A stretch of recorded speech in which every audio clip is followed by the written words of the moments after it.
Assalamu alaikum and hi friends. Welcome to my kitchen by Fasa. எல்லாரும் நலமா இருப்பீங்கன்னு நினைக்கிறேன். இன்னொரு vlogல எல்லாரையும் சந்திக்கிறதுல சந்தோஷம். வீடியோ பார்க்க முந்தி கட்டாயம் சேனலை சப்ஸ்கிரைப் பண்ணிட்டு கிட்ட இருக்கிற பெல் அடையாளத்தை அழுத்தி அதில் ஆல் அப்படின்ற அந்த ஆப்ஷனையும் அழுத்திக்கோங்க.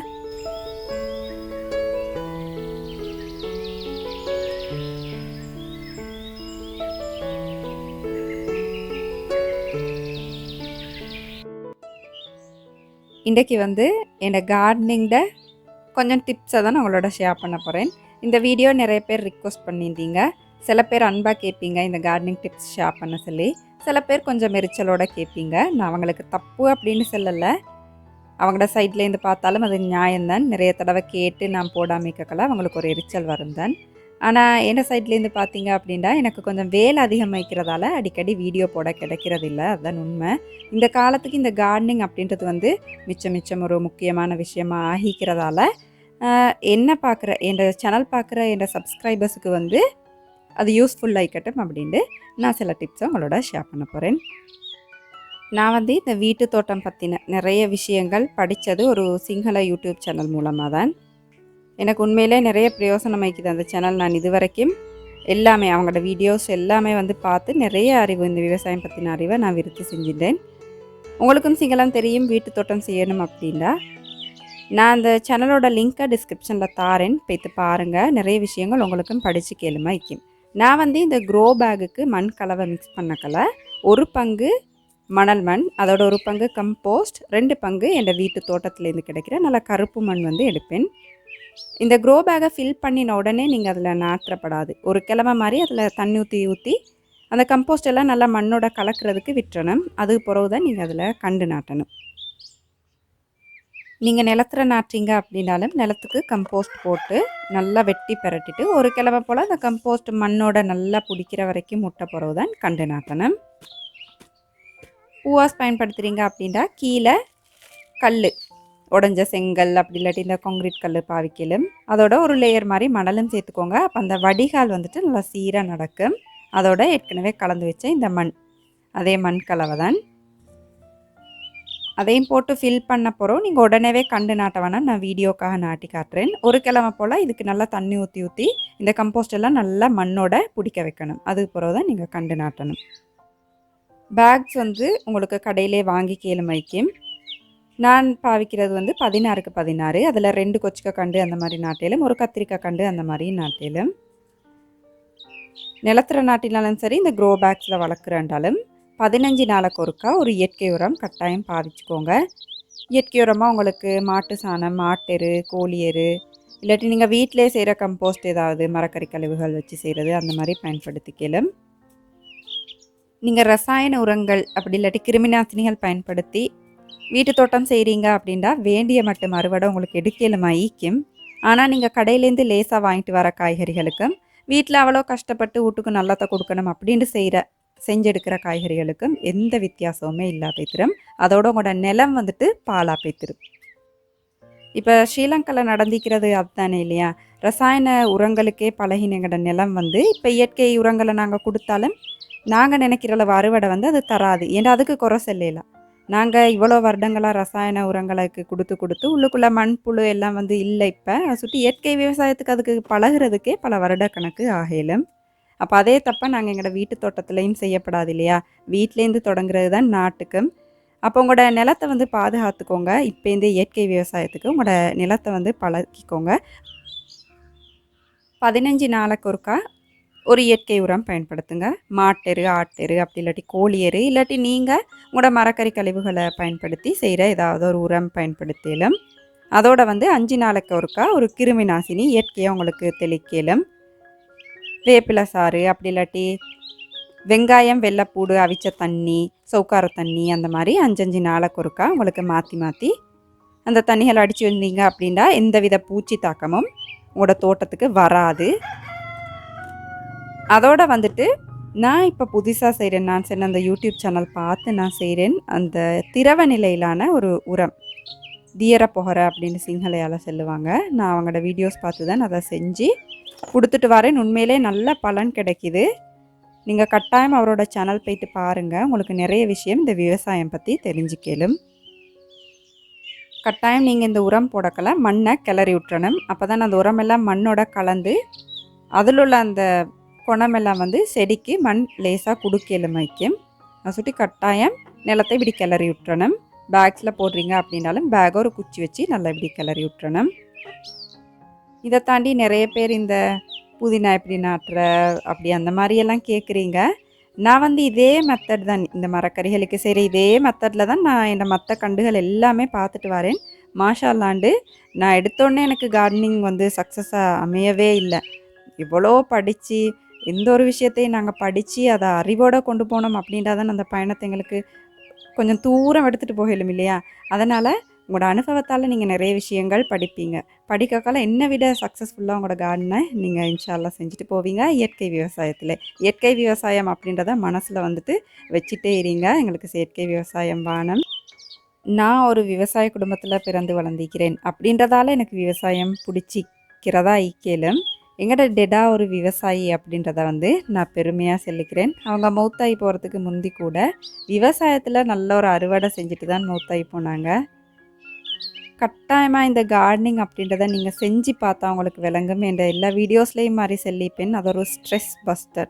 நாட்டின உடனே அதுலேருந்து நீங்கள் அறுவடை செய்யலாமைக்கும். தோல்வி காணணும் இல்லையா. தோல்வி கண்டத்துக்கு பிறகு கிடைக்கிற வெற்றிக்கு சரியான ஒரு பொறுமதிக்கும். கட்டாயம் இந்த கார்டனிங் செய்யுங்க. அதுவும் இப்போ எங்களோட நாடிக்கிற நிலமையில் இந்த வீட்டு தோட்டம் அப்படின்றது வந்து ஒரு முக்கியமான விஷயமா அமைஞ்சிக்குது. இது பற்றின நிறைய வீடியோஸ் உங்களுக்கு சிங்கள தெரியாட்டி பரவாயில்ல, தமிழ் வீடியோஸ் எவ்வளோ இந்தியன் வீடியோஸ் வந்துட்டு உங்களுக்கு பார்த்து கேளுமைக்கும். கட்டாயம் உங்களோட அறிவை யூடியூப் மூலமாக விருத்தி செஞ்சு கட்டாயம் இந்த கார்டனிங் செய்ய இப்போவே இன்ஷால்லா ஸ்டார்ட் பண்ணுங்கள். இப்போ ஸ்ரீலங்காவில் வந்து நல்லா மழைக்குது. அப்போ தேவைக்கு அதிகமாக தண்ணிக்குது. இந்த கார்டனிங் செய்கிறதுக்கும் உங்களுக்கு லேஸ் ஆயிக்கும்.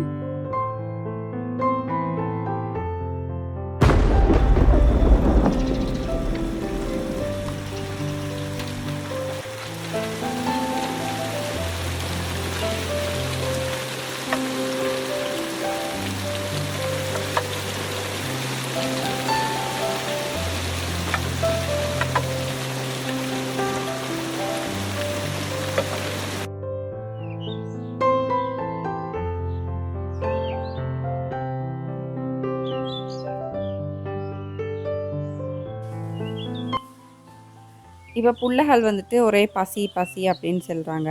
வெளியிலேருந்து பிஸ்கட் அந்த மாதிரி வாங்க போனோண்டா சரியான விலை. அதோட அது நல்லமும் இல்லை இல்லையா. அவ்வளோ விலை கொடுத்து வாங்கி நாங்கள் நல்லத்தை கொடுக்குறோம் அப்படின்னாலும் பரவாயில்ல. அப்போ வீட்டில் கொஞ்சம் ஈச்சப்பழம் இருந்துச்சு, நோம்பு மாதத்துல இருந்தது. அப்போ அந்த ஈச்சப்பழத்தை வச்சு ஒரு கேக் போடுவோம் அப்படின்னு தான் கேக் போட போகிறேன். அந்த ரெசிபியையும் உங்களோட ஷேர் பண்ணிக்கிறேன். முதலாவது ஈச்சப்பழத்தை ஒரு கப் அளவுக்கு தண்ணி ஊற்றி நல்லா சாஃப்டாக வேகிற வரைக்கும் வேக வச்சுக்கணும். இந்த மாதிரி தண்ணியெல்லாம் வற்றி நல்லா சாஃப்டாக வெந்த பிறகு அதில் 1/2 டீஸ்பூன் அளவு பேக்கிங் சோடா, ஆப்போ சோடான்னு சொல்லுவோம் இல்லையா, அதை போட்டு நல்லா கலந்துட்டு இது நல்லா ஆறுற வரைக்கும் விட்டுறணும்.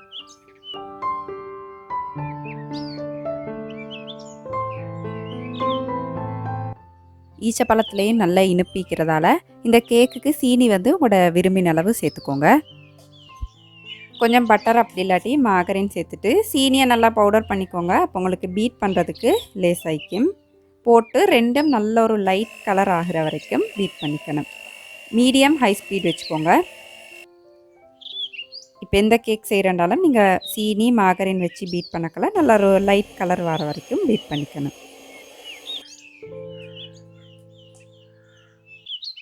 இப்போ வந்து முட்டை ஒண்டொண்டா போட்டு நல்லா பீட் பண்ணிக்கணும். முட்டை ஒழுங்கு அடிப்படலை அப்படின்னா தான் உங்களோட கேக்கில் வந்து சரியான ஒரு பிலால் வாசம் வரும். நான் இன்றைக்கி மீடியம் சைஸில் 4 முட்டை சேர்த்திக்கிறேன். கட்டாயம் முட்டையெல்லாம் சேர்த்த போகிறோம். இந்த ஓரங்களையும் எடுத்து விட்டுட்டு பீட் பண்ணிக்கணும்.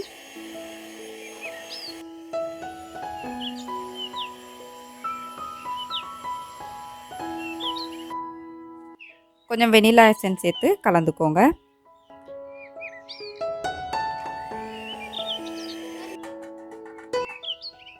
மாவு எடுத்துக்கல கட்டாயமாக அதில் பேக்கிங் பவுடர் போட்டு 2லேருந்து 3 தடவை சளிச்சு எடுத்துக்கணும். நீங்கள் எந்த கேக் செய்கிறண்டாலும் அப்போ தானே உங்களோட கேக் வந்து நல்லா சாஃப்டாக வரும். நான் கொஞ்சம் பேக்கிங் பவுடர் சேர்த்துட்டு ஒரு 2 முறை சளிச்சு எடுத்துக்க போகிறேன். நான் இன்றைக்கி ஆட்டா மாதம் யூஸ் பண்ணுறேன்னு உங்களுக்கு தாராளமாக இதுக்கு பதிலாக ஸ்ரீலங்காவில் நாங்கள் கோதுமமா அப்படின்னு பயன்படுத்துகிற மைதா யூஸ் பண்ணிக்கலாம். இல்லாட்டி மைதா ஆட்டா ரெண்டும் கலந்து கூட பயன்படுத்திக்கலாம்.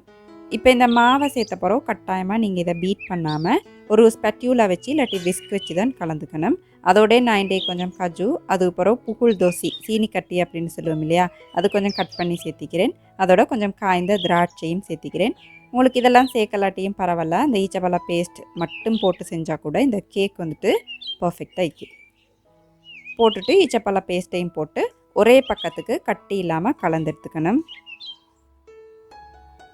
எங்களோட மகள் வந்து இந்த பேக்கிங்லலாம் கொஞ்சம் இன்ட்ரெஸ்டாக இருப்பேன். அப்போ நானும் கொஞ்சம் கொஞ்சம் அந்த வேலைகள் கலக்கிறது அந்த மாதிரி வேலை மகளுக்கும் கொடுத்துருவேன். உங்களோட பேனை வந்து நல்லா க்ரீஸ் பண்ணி வச்சுக்கோங்க. அப்படி இல்லாட்டி போட்டு இப்படி டஸ்ட் பண்ணி வைக்கலாம், இல்லாட்டி ஆயில் பேப்பர் போட்டுக்கோங்க. இப்போ இந்த கேக் கலவையை போட்டு இப்போ நான் காட்டுற மாதிரி 2-3 தடவை தட்டிட்டு இப்போ இதை நான் இந்த அடுப்பில் தான் பேக் பண்ண போகிறேன்.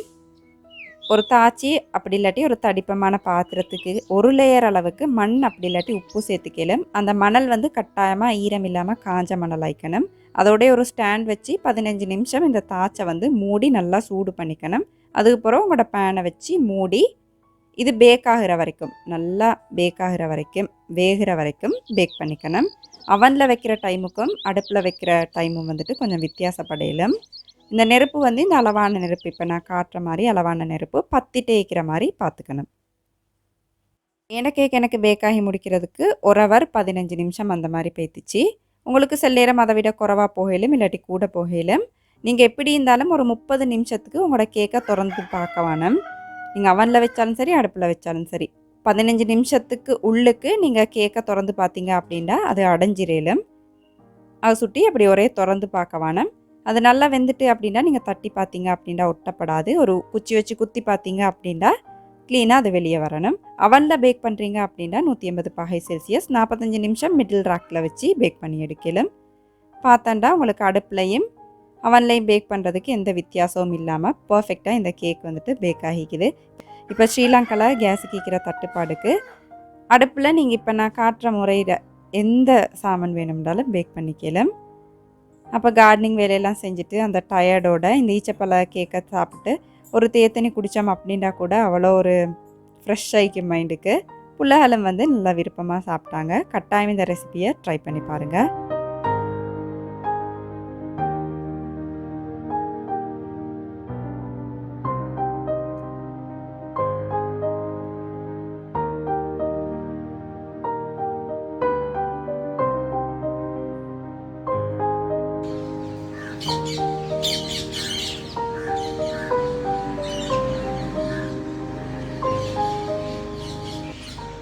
இந்த வீடியோ உங்களுக்கு சுவாரஸ்யமாக இருந்திக்கும் அப்படின்னு நினைக்கிறேன். ஸோ லைக் பண்ணுங்கள், ஃப்ரெண்ட்ஸ் அண்ட் ஃபேமிலி கூட ஷேர் பண்ணிவிட்டு மறக்காமல் சேனலை சப்ஸ்கிரைப் பண்ணிக்கோங்க.